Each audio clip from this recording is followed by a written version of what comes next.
O Câmara Entrevista de hoje é com o professor e pesquisador sobre a história dos negros, César Jacinto. Ele está aqui conosco para falar sobre a cultura negra, o racismo e as pesquisas que desenvolve. Obrigado por ter aceito o nosso convite. Jacinto, vamos começar falando pela tua história. Tu sempre morou em Bagé? Então, bom dia, Bruna. Muito obrigado pelo convite da TV Câmara. Uma honra poder estar aqui prestigiando o teu programa, né, e de levar aos telespectadores da nossa prestigiosa TV Câmara um pouco sobre essa história da nossa cultura afro-brasileira aqui em Bagé e no Brasil. Na realidade, a história me encanta desde a tenra idade, né, desde cedo, e eu sou há mais de 30 anos, desde 1978, sou um leitor assíduo, né, de livros, né, e de pesquisas que dizem respeito à questão da história e cultura afro-brasileira, né? Então, sou bagense, né, nascido aqui em Bagé, filho de bagenses, né, e muito me orgulha trabalhar esses aspectos culturais da história do negro, de fazer uma reconstituição, né, de fazer uma ressignificação dessa presença negra aqui na cidade de Bagé e também no país.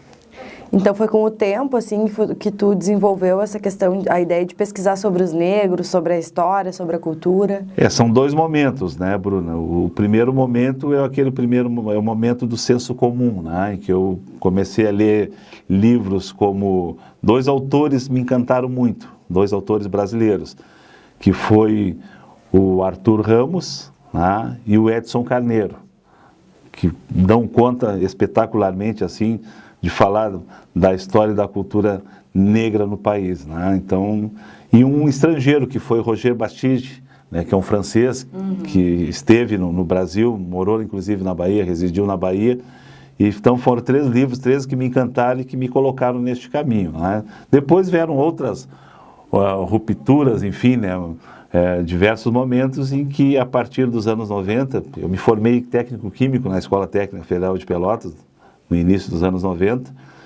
e quando retornei a Bagé, comecei a pensar em trabalhar, né, de formar um grupo de pessoas que pudessem trabalhar essas questões do racismo, de fazer um enfrentamento qualificado dessas questões, então, raciais. E aí, no final da década de 90, nós começamos a trabalhar um grupo, o que gerou o chamado Grupo Quilombo, que hoje é o CEAFRO Quilombo, do qual fui o primeiro presidente, né, e fui fundador, e que tem oficialmente mais de 10 anos, foi em 2007, completou agora em dezembro, 7 de dezembro vai completar 10 anos, mas de trabalho informal, sem grupo formalizado, existe desde o final da década de 90. Né? Então são praticamente mais de 15 anos de trabalho. E eu atuo também em outras articulações, enfim, inclusive articulações estaduais e nacionais do movimento social negro. Isso é a minha vida, né? E hoje é a minha linha de pesquisa acadêmica também. Quando a gente fala de pessoas negras, é impossível não citar o racismo, né? Recentemente a gente teve um caso muito emblemático sobre um apresentador de uma grande rede de comunicação com manifestações racistas. E também muitos artistas que estão sendo injuriados nas redes sociais, né? Na tua análise, esse é um reflexo do tipo de racismo que se manifesta no Brasil, ou esse crime acontece de várias formas por aqui?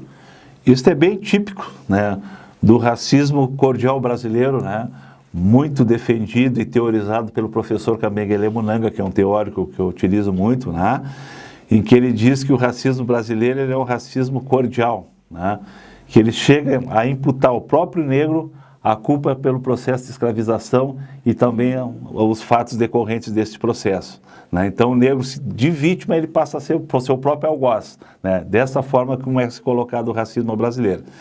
Muito mais difícil, complicado de se combater do que o norte-americano ou do que na África do Sul, né? Enquanto aqui nós temos, né, uma colocação, uma perspectiva velada, né, que se manifesta justamente nos momentos de competição, né? Quem fala muito isso é a professora Maria Aparecida Silva Bento, que também é uma outra grande autora, né? Ela, como psicóloga, diz, olha, o racismo ele se manifesta nos momentos de competição. Então, por isso que você vê atitude racista no futebol, você vê atitude racista no trânsito, você vê nos prédios. Já mesmo que as pessoas estão exaltadas. E justamente, né? Olha, entrou, bateu, não segurou a porta do prédio, né? Daqui a pouco levou uma xingada referente à questão racial, né? Então, por isso que tu vê, e ele se manifesta dessa forma, né? Então, o racismo está muito presente na nossa sociedade. Muita gente cita os Estados Unidos para justificar o argumento de que não existe racismo no Brasil. Nos fale um pouco sobre o mito da democracia racial. Justamente, Bruna, o mito da democracia racial é interessante. Antes de falar no mito da democracia racial, eu preciso falar na questão das escolas eugênicas, né? Então, nós temos alguns momentos. No momento pós-abolição, pós-1888, né, nós vamos ter a ocupação das grandes cidades, o surgimento dos grandes centros no país, como Salvador, como Rio de Janeiro e São Paulo, né, e a concentração dessa população negra que vai alcançando as periferias, né? Vai sendo jogado para as periferias.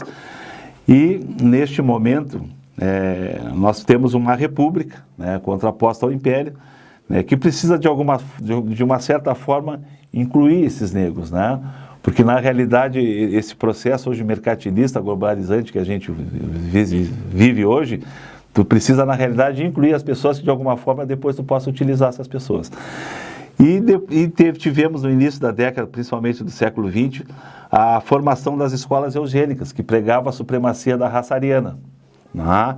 Então nós tivemos o Galton, o Schoenberg, o próprio darwinismo social advindo do Darwin, né? Que selecionava a questão das espécies sendo utilizada também para nós seres humanos. Né?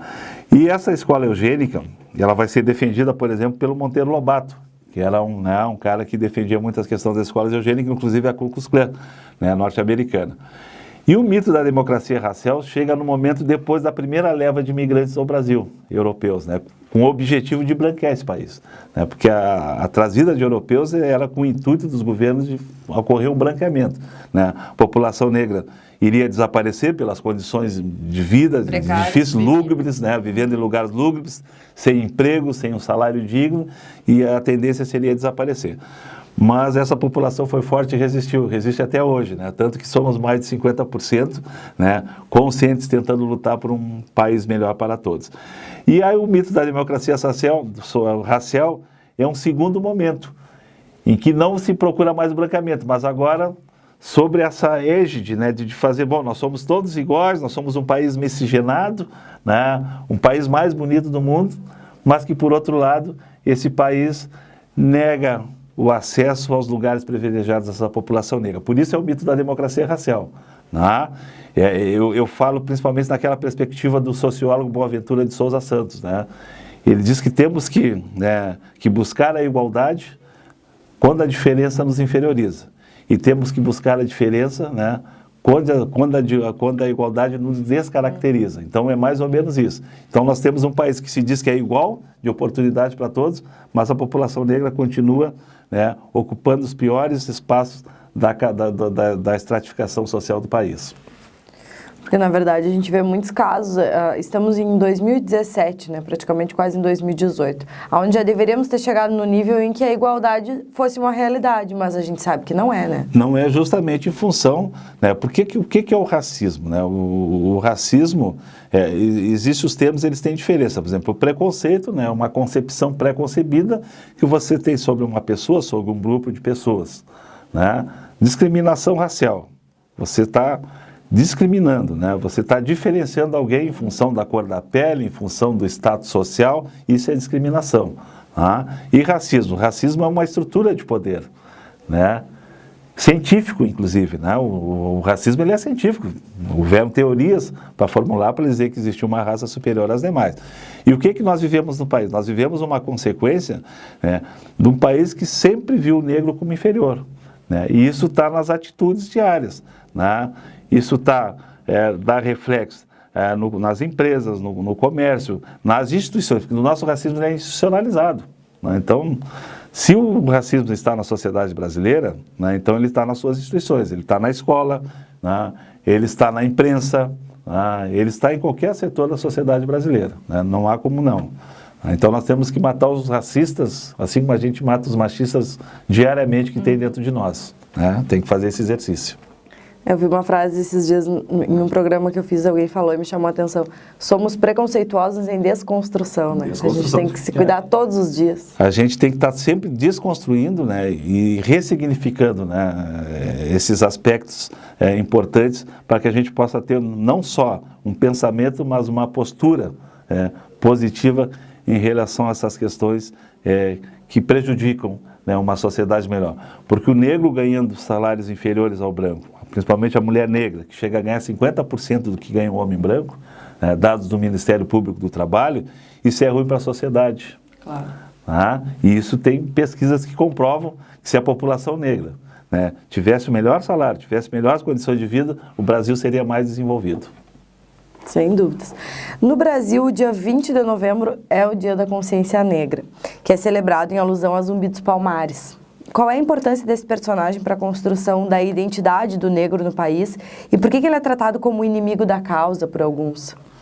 O Zumbi dos Palmares praticamente, eu posso te colocar enquanto militante do Movimento Social Negro, membro da coordenação política estadual do Movimento Social Negro e outras tantas instâncias que eu ocupo, Zumbi dos Palmares é uma unanimidade no Movimento Social Negro. Ele é cultuado. A questão do 20 de novembro e do herói zumbi surgiu a partir de pesquisas importantes, dentre eles esses autores, alguns autores que eu já elenquei aqui. E Palmares surgiu, o Dia da Consciência Negra surgiu justamente aqui em Porto Alegre, um grupo chamado Palmares, que tinha pessoas intelectuais como Oliveira Silveira, que é o poeta da Consciência Negra, que nos deixou, meu amigo, né, que nos deixou em 2010, né, meu grande orientador na causa, né, a quem eu sempre recorria, e o Oliveira Silveira propôs, no conjunto do Grupo Palmares, uma data que tivesse significado para a população negra. Porque se você observar, Bruna, né, geralmente as datas são otorgadas pelo poder homogeneizador, né? Não por as pessoas, é a questão da fala do discurso. Outros tentam se legitimar no discurso. Né? Isso é bem Foucaultiano, né? A ordem do discurso. E o que ocorre, Bruna? Então, o 20 de novembro foi uma data contraposta ao 13 de maio, que é uma data que não foi criada por nós, que não nos interessa, apesar da gente respeitar a questão do 13 de maio, apesar da gente, né, acreditar que a princesa regente Isabel era abolicionista, enfim, mas é uma data pouco representativa que significou, como eu digo sempre, até em artigos de jornais já escrevi, significou o dia que esqueceram de assinar as carteiras de trabalho da população negra. Né? Colocaram todos a léu, todos na rua, sem direito, e se virem. Né? E então o 20 de novembro é isso. E se chegou, não se tinha uma data específica do zumbi, do nascimento do zumbi, era incerto, mas se tinha do desaparecimento dele, né? Que segundo alguns autores, Zumbi dos Palmares, para não se entregar, se jogou no penhasco. E aí se chegou a data foi colocada em congressos e encontros do Movimento Social Negro, a nível nacional, e foi aceito pelo conjunto.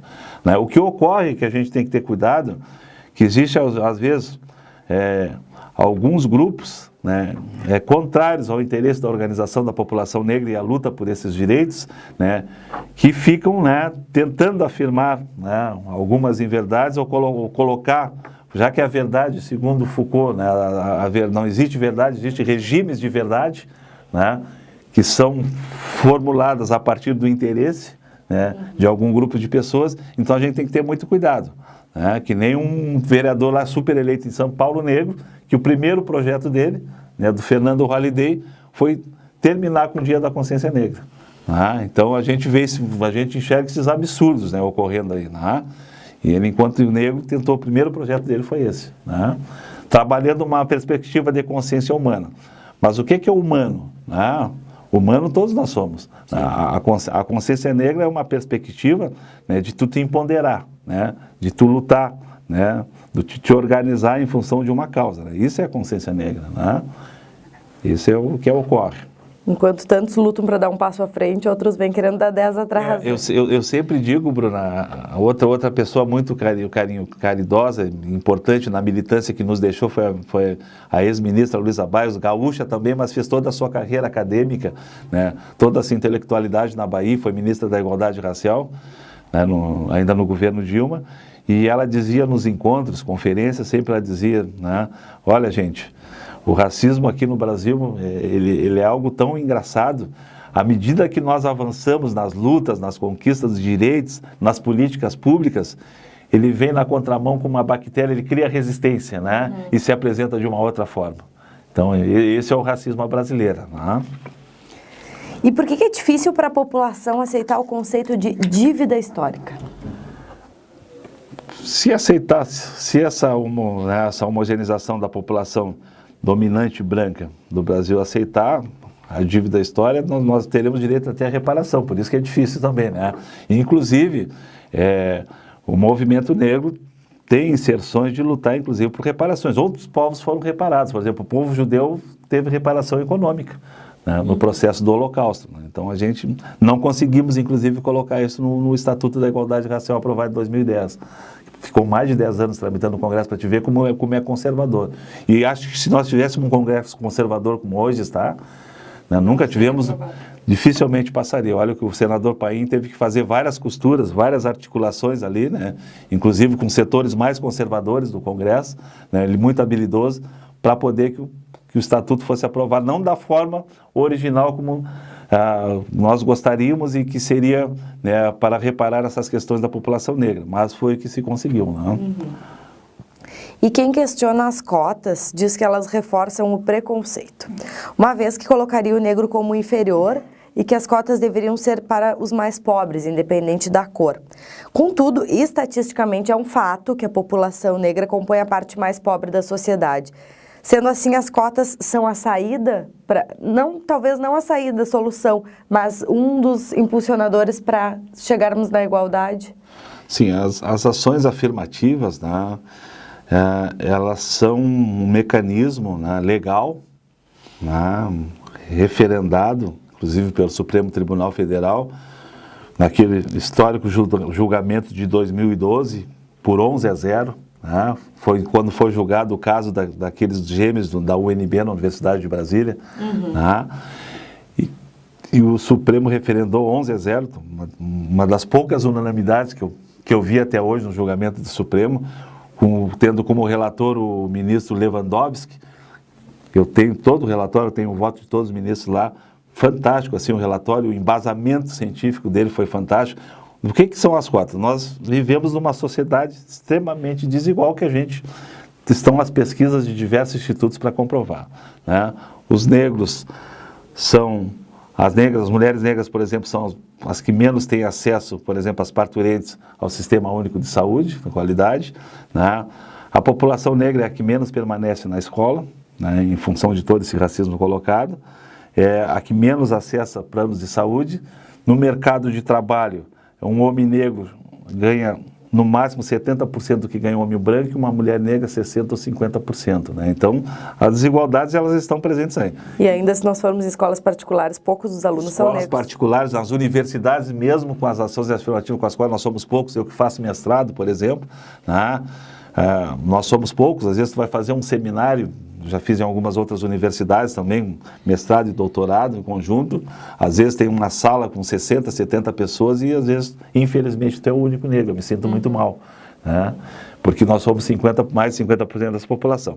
Então, a questão, como esse país foi colocado, né, os nossos antepassados negros, por exemplo, não puderam estudar porque tinham que trabalhar, sustento da família, e as escolas noturnas eram escassas. Então, tu formou, né, uma descendência, né, gerações, né, de famílias que não puderam estudar, né? Quer dizer, a minha geração, por exemplo, né, um pouco antes da minha linhagem familiar, são os poucos que chegaram à universidade.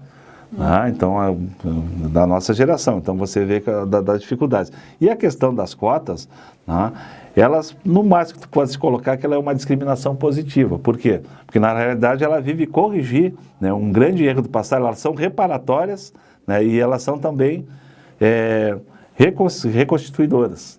Né, porque, na realidade, as cotas, né, elas visam diminuir essa desigualdade. Né, tanto é que elas não são permanentes. No momento que elas fizeram efeito, né, que houver essa ascensão, né, que houve, né, realmente, né, uma movimentação, né, nessa escala, elas podem ser repensadas. Então tem todo um processo.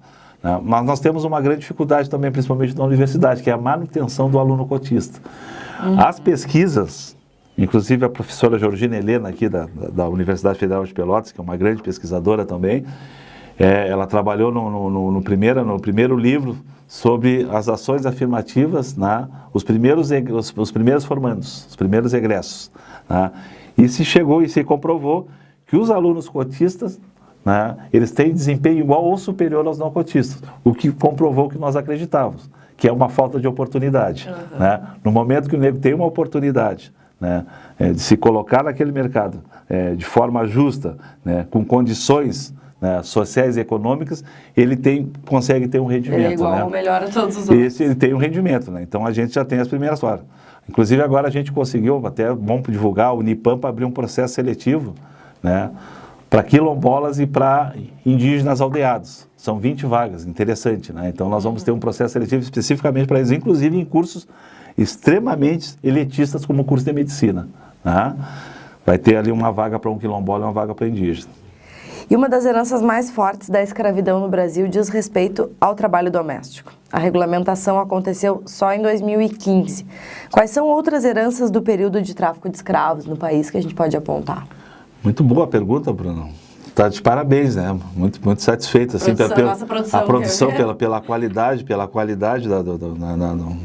dos questionamentos, enfim, né? Muito completo. Realmente, né, existem muitas heranças escravocratas e a empregada doméstica é uma delas. Né? Tanto é que o serviço doméstico em alguns países, por exemplo, ele desapareceu. Nos Estados Unidos, para você ter uma empregada doméstica, você tem que pagar muito. Né? Tanto é que quem é empregado doméstico nos Estados Unidos são imigrantes ilegais, brasileiros, mexicanos, enfim, né? Porque é realmente caro. Ou o pessoal automatiza lá a sua cozinha ou paga bem. Né? Aqui no Brasil é uma área que nós temos muita exploração. Né? Ainda tem muita gente que não tem nem carteira assinada ainda trabalhando, né? Apesar da conquista, né? E são aquelas pessoas justamente que não tiveram a qualificação, não tiveram a oportunidade, né, de ter um outro espaço, uma outra profissão, que acabam indo para o serviço doméstico. E é aí no setor que tem uma oferta muito grande, e no capitalismo tem essa ótica, né? Quer dizer, quanto maior a oferta, né, o valor do teu serviço baixa. Quer dizer, né, professor, por exemplo, eu sou professor está sobrando. Né? É um dos motivos que nós, os professores, ganhamos pouco. Né? Medicina, médico falta médico. Né? Médico tem municípios, às vezes, que oferecem 10 mil para o médico, né? E não consegue ter um médico para atender a sua população. Então, são dificuldades. Então, a própria, né, e o próprio CREMES, por exemplo, que não é o caso aqui, nem quero entrar no mérito até, e tenho a maior admiração por muitos médicos até, né, que já me atenderam a minha família e tantos outros, tenho muito carinho por essa profissão. Né? E então essa questão são várias heranças. Né? A própria herança, né? Nós temos a herança também das terminologias, as próprias palavras preconceituosas, a questão do enegrecer, que tu vai me conversar mais à frente, né? A questão do preto, né, que surgiu na voz de um jornalista. Na verdade, né, a próxima pergunta, né, da questão dos termos que a gente usa no dia a dia, o próprio denegrir, né, que é uma palavra muito usada. O próprio denegrir, né, aquela questão, né, então tu usa, por exemplo, preteou a coisa. Olha, situação financeira está difícil, está preta a coisa, né, não vai dar para te dar aquele presente, filho, né, então isso é bastante comum, né, olha, escureceu, né, preteou o céu, né, vai vir, então toda essa terminologia, né, ela é associada, ela tem um poder simbólico, como fala o Pierre Bourdieu, né? Então, existe todo um simbolismo por trás disso, que carrega um preconceito, a gente não se dá conta disso. Claro que ninguém vai ser radical e dizer assim, tu não vai falar mais negrinho, docinho. Continua falando, né? Desde que tu entenda em que contexto tu está sendo colocado, não tem problema nenhum. Né? Então, mas é justamente uma herança escravocrata, mas a doméstica acho que é a principal. E também a questão da própria cultura negra, por exemplo, que até hoje sofre preconceito. Apesar de hoje o samba gozar, por exemplo, de uma qualidade, de uma aceitação maior, mas ele foi muito perseguido e até hoje é perseguido. Daqui a pouco, dependendo do lugar onde tu está fazendo uma batucada, daqui a pouco chega o aparelho oficial ali da sociedade brasileira, da segurança ali, e manda tu parar. A própria questão da Umbanda também, né? Que é uma religião muito associada ao negro, sofre muito preconceito. As religiões de matriz africana também é uma herança, e são resistências negras, né, na realidade. Porque o próprio samba, a história do samba, né? Como é que começa o samba? O samba é do recôncavo baiano, né? É o samba de coco, o samba de roda, né? A umbigada, né? Que tem origem em Angola, né? Dançado em roda. O círculo é um valor civilizatório africano e afro-brasileiro. Então, por que a circularidade? Porque a circularidade não existe diferença, né? E a energia que eu tenho no círculo eu passo para todos que estão no círculo, todo mundo né? olhando E de vocês igual me forma. devolvem essa energia também. Por isso a importância da circularidade como valor civilizatório brasileiro. Então, o samba foi muito perseguido. Então, por que tem a ala das baianas até hoje no carnaval brasileiro? Porque eram as tias baianas que protegiam o samba. Foi nos casarões do Rio, da cidade antiga do Rio de Janeiro, que se instalaram e onde começou o samba a se tornar o que é. Então, na frente da casa, eles tocavam uma modinha, um fadinho português, né? E no fundo de quintal, aí vem o termo fundo de quintal, tinha o samba, o pagode. O termo pagode já existia, que depois a indústria fonográfica revestiu, né, para faturar o dinheiro em cima disso, né? Então deu um revestimento para o samba. Não é samba, é pagode. Não existe ritmo pagode. Se você conversar com um professor da música, ali, nós temos um curso de música aqui na Unipampa, ele vai te dizer que não existe o ritmo pagode, existe o ritmo samba, né? Então são várias heranças e as religiões de matriz africana sofrem um preconceito enorme, em função de nome, porque isso foi proposital, né? Porque era uma das formas de tu diminuir uma cultura, tu descaracterizar essa cultura. Né? Tu fazer com que as pessoas desacreditem nisso, entendeste? Então, aí vieram os mitos, a questão de associar as religiões de matriz africana, né, a um demônio, né? Porque nas religiões de matriz africana não existe um tal de demônio nem um tal de diabo, não existem, né? Isso é uma coisa das religiões ocidentais cristãs. Né? Então foi uma própria forma de desarticular, assim como a forma de desarticular a organização negra foi de separar as famílias quando chegavam ao Brasil. Ao mercado do Valongo, no Rio de Janeiro, né, na Bahia, no Porto da Bahia, depois é levado Pelourinho ali. Então foi uma forma de desarticular. Então tu separava por língua, né, por família, então mais difícil para resistir. Né? E quanto mais elitizada a esfera que se circula, menor é a probabilidade de encontrar negros em posição de poder. A conquista de espaços sociopolíticos incomoda? Incomoda. Eu sempre digo que o negro que não incomoda é aquele que diz assim, esse negrinho é bom de serviço, que está na vassoura, né, que está nos serviços menos nobres. Não é? Negros que ocupam espaços, né, de mídia, né, que ocupam espaços de profissões, né, que são mais hierarquizadas, né, esses realmente incomodam e são notados. Né? Então você é muito mais notado, né, você chama atenção porque aquele espaço não foi feito para você. Né? Né? No simbolismo brasileiro, ali não era espaço para você estar. Teoricamente não deveria estar lá. Sim, um negro está fazendo um mestrado, um doutorado, aquele espaço não era para ele. Então você acaba, de certa forma, incomodando. Então, se você está de terno e você chega no local, geralmente vão te confundir com um motorista. Ou um pastor, às vezes, da igreja, né? Sempre assim. Entendeu? Então, tu não pode ser uma outra coisa. Então, o racismo brasileiro acaba atribuindo papel às pessoas, né? Às pessoas negras. Né? Então, você só pode ser isso. Né? E por isso que eu digo que o racismo está cada vez mais presente, muito forte, apesar das nossas organizações do movimento social negro, apesar dos avanços das políticas públicas, ele ainda está muito forte, muito concentrado na nossa sociedade brasileira, Bruna. Voltando à questão das cotas, um pouquinho também do que a gente está falando, muitas vezes incomoda, né, o filho da patroa ser colega de aula do filho da empregada, numa questão das cotas que inseriu esse filho da empregada na universidade, né? Muito bom, Bruna, espetacular a tua abordagem, porque realmente, porque aquele negrinho, né, como dizem assim, né, aquele negrinho deveria ser o jardineiro, deveria estar prestando serviço na casa, né? Da mesma maneira que a mãe dele. Da mesma maneira como a mãe dele, perpetuando esse status quo, né? Esse seria o normal, né? Então, ele acaba, né, subvertendo essa ordem biopolítica. Né? E isso incomoda bastante. Muito boa a tua visão, muito boa a tua colocação. E o colorismo, ele chama atenção para o fato de que não é apenas a cor da pele que importa, né? Mas a largura do nariz, o tamanho dos lábios, a textura dos cabelos.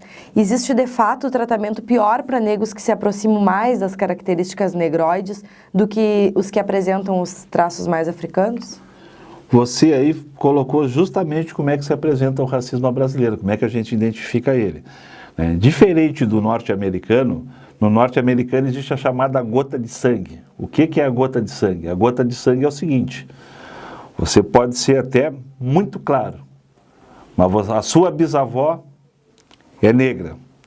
Nos Estados Unidos você é negra, é taxada como negro, você é identificado como negro. No Brasil não. No Brasil existe a questão do fenótipo e não do genótipo. Né? Então, quanto mais escura a pele, quanto mais identificáveis os traços de negroide, né, maior a discriminação, maior o preconceito você vai sofrer, entendeu? Então, por isso que eu digo, então a gente sabe, né, de que forma esse racismo ele se apresenta, né? Então, é no mercado de trabalho, são vários setores da sociedade, né? Que ele acaba se manifestando, principalmente nesses momentos de competição. E muitas vezes vem até o comentário, né? Quando, por exemplo, um branco e um negro se casam e tem um filho, quando a criança nasce, às vezes as pessoas apontam, né? Olha o nariz, olha o cabelo, né? Nessa questão de apontar os traços negros. Bruna, teve uma novela muito interessante, eu não me lembro, agora eu não consigo me lembrar o nome da novela. Isso está num filme do Joãozito Araújo, que é um cineasta maravilhoso, pós-doutor em cinema no Texas. Ele faz uma abordagem do negro na telenovela brasileira, dos anos 60 até os finais dos anos 90 ele fez, né? E ele fala justamente disso, né? Quais os papéis que são determinados para os negros. Desde a época do teatro, quando os papéis principais pintavam atores brancos, de negros, para representar, por isso surgiu o Teatro Experimental do Negro, do grande Abdias do Nascimento, onde a Ruth de Souza, grande atriz, grande dama da TV, do teatro brasileiro, começou ali. O próprio Milton Gonçalves também começou jovem ali no Teatro Experimental do Negro, do TEI, né? Surgiu como forma de resistência, né, a isso, né, de dar um espaço. Né? E eles fizeram um sucesso enorme, durou quase praticamente 20 anos o Teatro Experimental do Negro. E depois isso veio para a televisão. A Cabana do Pai Tomás, que a Ruth de Souza era protagonista, deu uma polêmica enorme, porque o protagonista foi um branco pintado de preto, né? Então foi já o movimento negro naquela época, né, reivindicou, enfim, a Globo teve que explicar, tentar chamar o Milton Gonçalves para ajudar. O Milton diz assim, olha, vocês não me chamaram no início, agora não conte comigo. E ele apavorado, ele conta isso no filme, né? Porque ele era jovem, iniciando a carreira, né? Ele diz assim, com família, com filhos, assim, bom, agora vão me mandar embora. Mas aí acabaram mandando porque a repercussão ia ser maior ainda, né? Então isso é estratégico. Então essa questão da pele ele é muito forte, né? Então justamente secreto. Por isso que muitas vezes setores do movimento social negro defendem inclusive as ações da firma justamente para aquelas pessoas mais escuras, que são os que realmente estão alijados desses processos da nossa sociedade. Nas tuas pesquisas, quais são os fatos mais curiosos que tu encontrou sobre a cultura negra que tu pode nos apontar? Bruna, hoje, enquanto mestrando da Unipampa, mestrado acadêmico em ensino, né, eu estou trabalhando hoje com a pesquisa diretamente na comunidade quilombola de Palmas, tentando identificar de que forma está constituindo as vozes das mulheres da comunidade quilombola, de que forma é a participação dela. É uma análise de gênero e raça. Tá? Eu também eu trabalho às vezes a gente escreve alguns artigos também, estou organizando alguns artigos sobre também essa questão da participação do negro na imprensa também. Também em parceria com o pessoal da antropologia lá da UFPEL, professor de antropologia, nós estamos começando a fazer trabalho também na questão das religiões de matriz africana aqui em Bagé, tipo mapeamento. Isso vai começar em janeiro, então são muitos projetos. E eu trabalhei muito com a questão macronacional, né? Até em função de tu entender como é que se coloca essa questão racial no país. E hoje eu também estou me voltando um pouco para as questões mais locais, que a gente tem muita história também da população negra que está invisibilizada, né? que não emergiu, né? Que está submersa. E tanto é que agora na segunda-feira, dia 27, te convido a ti, os teus telespectadores aí do programa Câmara Entrevista, às 19 horas ali na Livraria Bagéense, na LEB, eu vou estar esperando para lançar o livro A Vida Comunitária da Dona Santa. Mas eu te pedi para nos contar um pouco sobre esse livro. Uma benzedeira negra, né? Uma benzedeira negra nos Pampas Gaúchos, né? Que foi, na realidade, o meu trabalho de conclusão na especialização em Educação e Diversidade Cultural. e que eu transformei em livro para deixar algo mais popular, mais acessível a todos os leitores, né? Já que eu trabalho com as teorias pós-estruturalistas, com autores, né, pós-modernos, então ficaria algo, digamos assim, né, fora do contexto, então eu transformei o livro. Acrescentei algumas coisas, retirei outras, enfim, um livro com 96 páginas, e dessa mulher fantástica, que é a Dona Santa, que eu me encantei, né, quando eu conheço muitas pessoas da família da Dona Santa, enfim, né, e que é uma história de vida que talvez existam tantas outras, né, que não foram escritas pela historiografia oficial. Porque a historiografia oficial de Bagé, de região do país, não, ela nega essa cultura negra, né? Ela esconde essa cultura negra. Então, nós somos os leões que estamos começando a contar nossas histórias, como diz um provérbio africano, né? Enquanto os leões não escreverem a sua história, a história continua sendo contada sob o viés do caçador. Então, nós somos leões que estamos contando a nossa história. E a Dona Santa, uma vida comunitária que se entrelaçava, se confundia com a sua vida familiar, né? Uma benemérita, uma pessoa que recebia todos, né? No futebol, os banquetes que ela fazia, tudo isso vai estar no livro. A festa de São Cosme e Damião, que há mais de 60 anos é realizada, continua sendo realizada pela família, ela já faleceu, né, há 23 anos, né, nos deixou com 84 anos, mas continua tudo vivo a sua memória, e o livro acho que vai ser o registro. Tinha uma expectativa muito grande da família, de amigos. Às vezes eu encontro as pessoas na rua, mas que bom, eu fui benzido pela Dona Santa, meus pais me levavam pequeno lá, com 10 anos, né? Então a expectativa é muito boa do livro, né? E vai ser histórias que talvez tenham histórias parecidas, semelhantes em outros municípios, em outros lugarejos, entendeu? Então vai ser na segunda-feira, dia 27 de novembro, às 19 horas, na Livraria Leve. Às 19 horas, uma responsabilidade enorme falar da vida da Dona Santa, né? Eu me sinto lisonjeado, assim, por a família permitir que eu fizesse essa pesquisa e pudesse trazer à tona essa história. Quanto tempo para fazer o livro, para escrever o livro? O livro, na realidade, a gente sonhou a partir de 2015, né?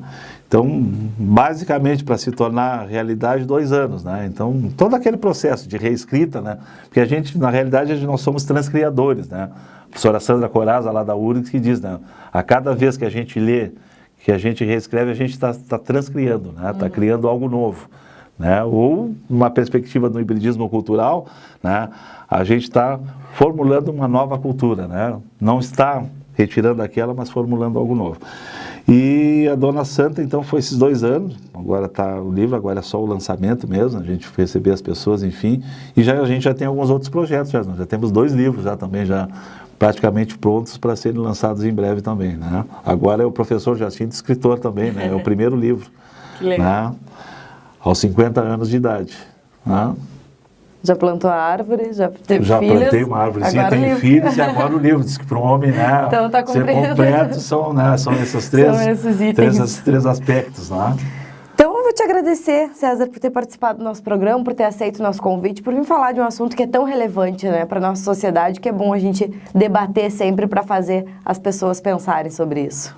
Eu fico muito contente pelo convite, fiquei muito lisonjeado quando recebi a ligação da tua produção, né, para que estivesse aqui conversando sobre esse assunto que tanto me diz respeito e que é a minha vida, na realidade, né? Falar sobre essas questões, produzir conhecimento sobre as questões raciais no Brasil faz parte da minha vida. São as 24 horas eu respiro, eu sonho com isso também, né? Então, por isso que eu digo, 24 horas, né? Eu estou sempre disponível para essas questões.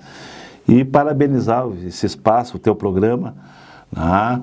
Que tenha sempre muito sucesso, né, Bruna, e que tu possa ter sucesso na tua vida profissional, né, e que nós possamos ter, quem sabe, os nossos filhos, nossos netos, que eu já tenho, né, possam encontrar um país melhor, né, com mais equidade do que nós vivemos hoje, né, com menos preconceito, né, e que as pessoas possam entender essa nossa luta política, tá? Fica o meu agradecimento, meu muito obrigado. Sucesso sempre. Que assim seja. Muito obrigada. E o Câmara Entrevista encerra aqui. Acompanhe as novidades da nossa programação na página da TV Câmara no Facebook.